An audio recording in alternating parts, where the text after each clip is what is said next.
అనంతమైన అంతరిక్షంలో నిశ్శబ్దంగా సాగిపోయే కాలచక్రంలో మన సౌర కుటుంబం ఒక అద్భుతమైన కళాఖండం లాంటిది.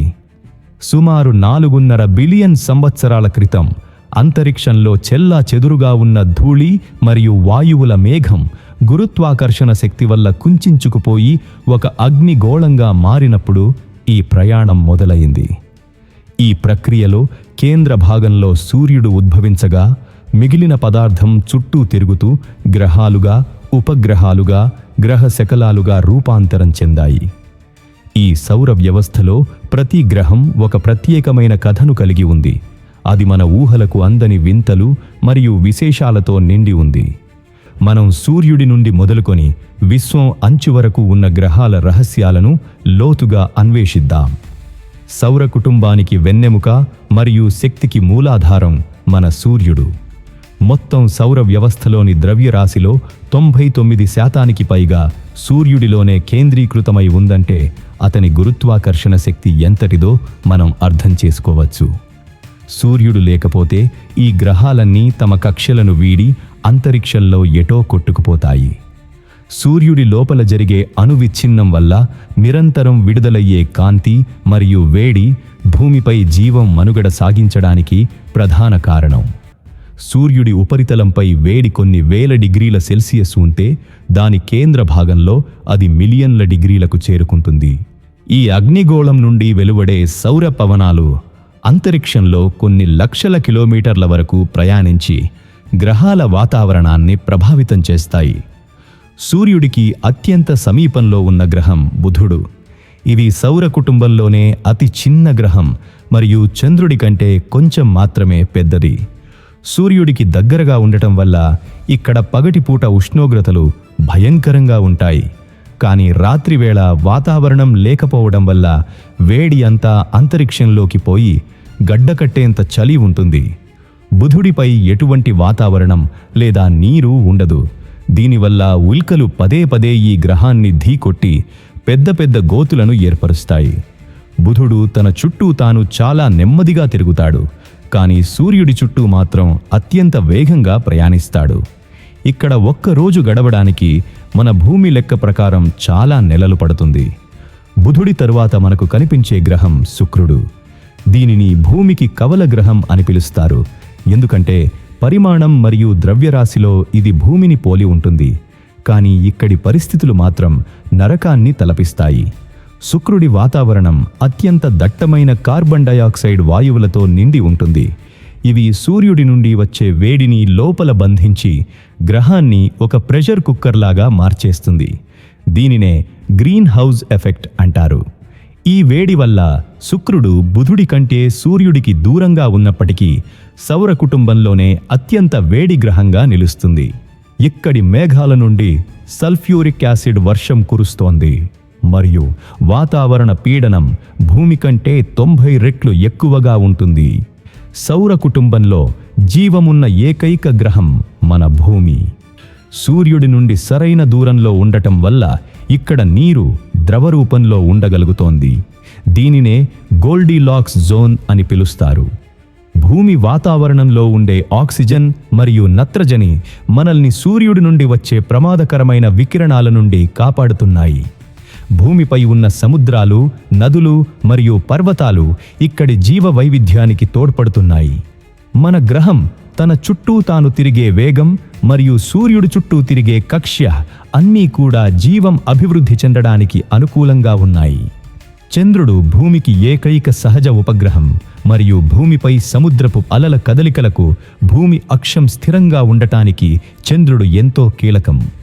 భూమికి పొరుగున ఉన్న అంగారక గ్రహం లేదా మంగళ గ్రహం అంటే మార్స్ ప్లానెట్ మానవ భవిష్యత్తుకు ఒక కొత్త ఆశగా కనిపిస్తోంది. దీనిని ఎర్ర గ్రహం అని కూడా పిలుస్తారు, ఎందుకంటే దీని ఉపరితలం అంతా ఐరన్ ఆక్సైడ్ లేదా తుప్పు పట్టిన మట్టితో నిండి ఉంటుంది. శాస్త్రవేత్తల పరిశోధనల ప్రకారం ఒకప్పుడు అంగారకుడిపై భారీ నదులు మరియు సముద్రాలు ఉండేవని ఆధారాలు లభించాయి.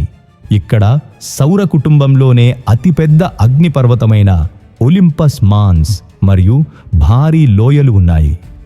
అంగారకుడిపై వాతావరణం చాలా పల్చగా ఉంటుంది, మరియు ఇక్కడ మనుషులు జీవించడానికి అవసరమైన ఆక్సిజన్ లేదు. ప్రస్తుతం అనేక రోవర్లు అంగారకుడిపై నీటి జాడల కోసం మరియు గతంలో ఏవైనా సూక్ష్మజీవులు ఉండేవారేమో అని అన్వేషిస్తున్నాయి. మార్స్ గ్రహం మరియు బృహస్పతి మధ్యలో గ్రహశకలాల మేఖల లేదా ఆస్టిరాయిడ్ బెల్ట్ ఉంటుంది. ఇక్కడ లక్షలాది రాతి ముక్కలు సూర్యుడి చుట్టూ తిరుగుతూ ఉంటాయి. ఇవి గ్రహాలుగా మారలేకపోయిన అవశేషాలు. ఈ ప్రాంతాన్ని దాటిన తర్వాత మనం బాహ్య గ్రహాల ప్రపంచంలోకి అడుగుపెడతాం. ఇవి రాతి గ్రహాల కంటే భిన్నంగా పూర్తిగా వాయువులతో నిండి ఉంటాయి.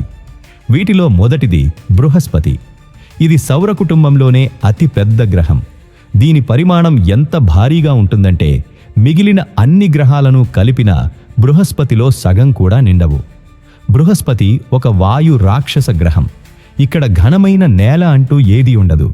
ఈ గ్రహంపై శతాబ్దాలుగా సాగుతున్న గ్రేట్ రెడ్ స్పాట్ అనే తుఫాను భూమి కంటే పెద్దది. బృహస్పతికి సుమారు 80కి పైగా ఉపగ్రహాలు ఉన్నాయి. వాటిలో యూరోపా అనే చంద్రుడిపై మంచు పొర కింద సముద్రాలు ఉండవచ్చని శాస్త్రవేత్తలు భావిస్తున్నారు. బృహస్పతి తరువాత తన అందమైన వలయాలతో మనల్ని ఆకర్షించే గ్రహం శని. ఈ వలయాలు మంచు ముక్కలు, రాళ్ళు మరియు ధూళి కణాలతో తయారయ్యాయి. శని గ్రహం ఎంత తేలికగా ఉంటుందంటే ఒకవేళ అంతరిక్షంలో ఒక భారీ సముద్రం ఉంటే దానిపై శని గ్రహం తేలుతుంది. శని గ్రహం వద్ద ఉన్న టైటాన్ అనే ఉపగ్రహం చాలా ప్రత్యేకమైనది. ఎందుకంటే దీనికి దట్టమైన వాతావరణం ఉంది మరియు ఇక్కడ మీథేన్ వాయువుతో నిండిన సరస్సులున్నాయి. సౌర కుటుంబంలో శని గ్రహం తన చుట్టూ తాను చాలా వేగంగా తిరుగుతుంది. దీనివల్ల ఒకరోజు అక్కడ 10 గంటలలోపే ముగిసిపోతుంది. సౌర వ్యవస్థ చివరలో ఉండే యురేనస్ మరియు నెప్ట్యూన్ గ్రహాలను మంచు రాక్షసులు అని పిలుస్తారు. యురేనస్ ఒక వింతైన గ్రహం. ఎందుకంటే ఇది తన కక్షలో నిలువుగా కాకుండా పక్కకు పడుకొని తిరుగుతుంది. దీనివల్ల ఇక్కడ ఒక ఋతువు దశాబ్దాల కాలం పాటు ఉంటుంది. యురేనస్ వాతావరణంలో మీథేన్ ఉండటం వల్ల ఇది నీలిరంగులో కనిపిస్తుంది. ఇక నెప్ట్యూన్ గ్రహం సూర్యుడికి అత్యంత దూరంలో ఉన్న గ్రహం. ఇక్కడ వీచే గాలులు సౌర కుటుంబంలోనే అత్యంత వేగవంతమైనవి. ఇవి గంటకు 2000 కిలోమీటర్ల వేగంతో ప్రయాణిస్తాయి. నెప్ట్యూన్ చుట్టూ తిరిగే ట్రైటాన్ అనే చంద్రుడు గ్రహానికి వ్యతిరేక దిశలో తిరిగే ఏకైక పెద్ద ఉపగ్రహం. నెప్ట్యూన్ దాటిన తరువాత కైపర్ బెల్ట్ అనే ప్రాంతం ఉంటుంది. ఇక్కడ ప్లూటో వంటి మరుగుజ్జు గ్రహాలు మరియు అనేక మంచు కొండలు ఉంటాయి. ప్లూటోను ఒకప్పుడు 9వ గ్రహంగా పరిగణించేవారు. కానీ దాని పరిమాణం మరియు కక్ష్య ఆధారంగా దానిని మరుగుజ్జు గ్రహంగా మార్చారు. ఈ ప్రాంతం నుండి వచ్చే తోకచుక్కలు సూర్యుడి వైపు ప్రయాణించి మనకు అప్పుడప్పుడు ఆకాశంలో కనిపిస్తాయి. సౌర కుటుంబం ఇంకా ముగిసిపోలేదు. ఊర్ట్ క్లౌడ్ అనే మరో భారీ వలయం సూర్యుడు చుట్టూ కొన్ని ట్రిలియన్ల కిలోమీటర్ల దూరంలో ఉంటుంది. ఇక్కడి వరకు సూర్యుడి గురుత్వాకర్షణ శక్తి పనిచేస్తుంది. మొత్తంగా చూస్తే మన సౌర కుటుంబం అనేది అంతులేని వైవిధ్యానికి మరియు అద్భుతాలకు నిలయం. మండుతున్న సూర్యుడి నుండి గడ్డకట్టే నెప్ట్యూన్ వరకు, నరకంలాంటి శుక్రుడి నుండి జీవంతో కళకళలాడే భూమి వరకు ప్రతి అడుగులోనూ ప్రకృతి మనకు కొత్త విషయాలను నేర్పిస్తుంది. మనం నేడు ఉపగ్రహాలు మరియు అంతరిక్ష నౌకల ద్వారా ఈ గ్రహాలను పరిశీలిస్తున్నాము. కానీ విశ్వం యొక్క అనంతమైన రహస్యాలలో మనం తెలుసుకున్నది కేవలం ఒక చిన్న నీటి చుక్క మాత్రమే. భవిష్యత్తులో మానవుడు ఇతర గ్రహాలపై అడుగుపెట్టి అక్కడ నివాసాలు ఏర్పాటు చేసుకునే దిశగా అడుగులు వేస్తున్నాడు. నక్షత్రాల మధ్య మన ప్రయాణం ఇప్పుడే మొదలైంది మరియు ఈ విశ్వం మన కోసం ఇంకా ఎన్నో వింతలను దాచి ఉంచింది. మనం గుర్తుంచుకోవాల్సింది ఏమిటంటే ఈ అనంతమైన శూన్యంలో భూమి మనకు ఉన్న ఏకైక ఆశ్రయం. మిగిలిన గ్రహాలను అన్వేషించడం ఎంత ముఖ్యమో మనకు జీవాన్నిస్తున్న భూమిని కాపాడుకోవడం కూడా అంతే ముఖ్యం. గ్రహాల గమనం, నక్షత్రాల పుట్టుక మరియు విశ్వం యొక్క విస్తరణ అన్నీ ఒక క్రమబద్ధమైన నియమం ప్రకారం జరుగుతున్నాయి. ఈ అద్భుతమైన సౌర వ్యవస్థలో మనం కూడా ఒక భాగం కావడం మన అదృష్టం. రాబోయే తరాలు ఈ గ్రహాల రహస్యాలను పూర్తిగా ఛేదించి విశ్వంలో మన స్థానాన్ని మరింత స్పష్టంగా అర్థం చేసుకుంటాయని ఆశిద్దాం.